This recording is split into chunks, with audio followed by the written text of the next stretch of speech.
This is Severe MMA. We're here at Cage Warriors 84, and we're alongside Cage Warriors' new bantamweight world champion. How does that sound? That sounds good. Let's be fair, you knew this was coming. And not sort of a month ago or 12 weeks ago. We've been we've talked a lot. Yeah. And this is just the fruition of something you knew was going to happen. What's next?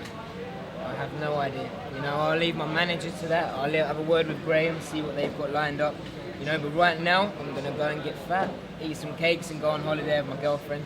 But yeah, honestly, I'll leave it to my manager and that. This is the sport that I love to do. So whoever they want to put me in there with, Well, I won't name names, but some people from your camp were saying it's got to be UFC next. And my question for you is, being so young, is there a rush for you to get if you don't make the UFC this year, is that the end of the world?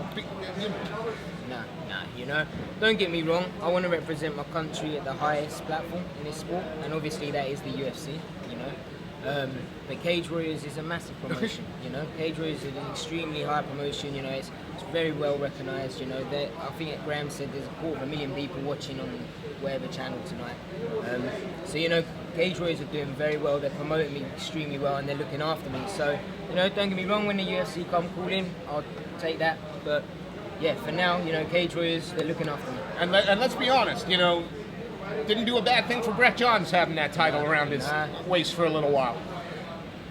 I heard you were saying there may be a featherweight in the future. Are we two-weight champion? Is that? That's what I would like. I'd like the other one over that shoulder. But no, I'm not a big featherweight. A lot of people, if I said to them I'm going to fight a featherweight, they think you're mad. But the way I see it is, I don't like cutting to bantamweight.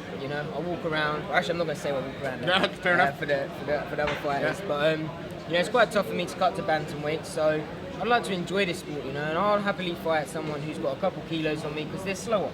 Yeah. I look at the featherweights, and yeah, they've got more muscle. They probably cause me more problems on the floor, etc. But they got to catch me. I kind of look at it as like a Frankie Ed going lightweight. Speed kills. So I don't think they'd catch me in featherweight. I think I'd be too quick for them. I fought a featherweight on Bellator, and I did fine. So for me, I'm just going to kind of fluctuate, but obviously right now I've got the bantamweight strap, so I'll leave my manager and Graham to deal with it, but if they want me to defend it, then... Let's talk the fight for a minute, because I'm going to swear, but when that right hand landed, I think it was the straight right that finished it, I think the expression was, "Fuck shit!" and it was over. I mean, that was about as sweet a clinical finish.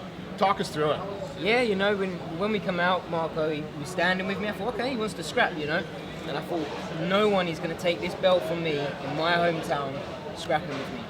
And then when he went for the takedown... Sorry, I'm going to interrupt. No one's going to take this belt. You were already the champion in your mind going in. That's it. No one was taking this from me in my hometown. There's never been a London Cage Warriors champion, So if someone wanted to take this from me, they would have to kill me in there, right? So when he went for them 2 takedowns, I knew he didn't want to scrap.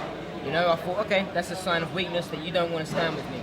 Then he couldn't get the takedown, so he went back to scrapping. But by that point, I knew I had him.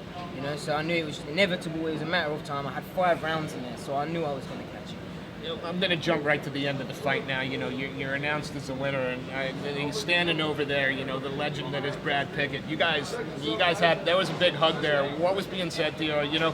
People say it's like a father figure. I think that ages him a little bit. It's more like a big brother. But what was said to you? Because that looked emotional. Just said he done it, man. Brad has been saying to me for ages, you're going to make history with Cage Warriors being their first London champ. Honestly, the guy, he's like another father to me. The guy does so much for me and makes nothing of me. He doesn't make a penny off me. And the amount of stuff that he does, even outside the gym for me, I couldn't ask to have a better person around me. One more question, and we'll let you go, champ. We'd like to see you defend that once this year. Are you going to be in one more time this year for sure, maybe twice? Yeah, of course.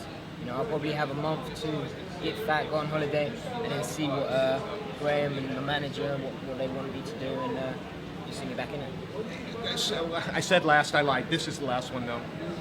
Who are the contenders?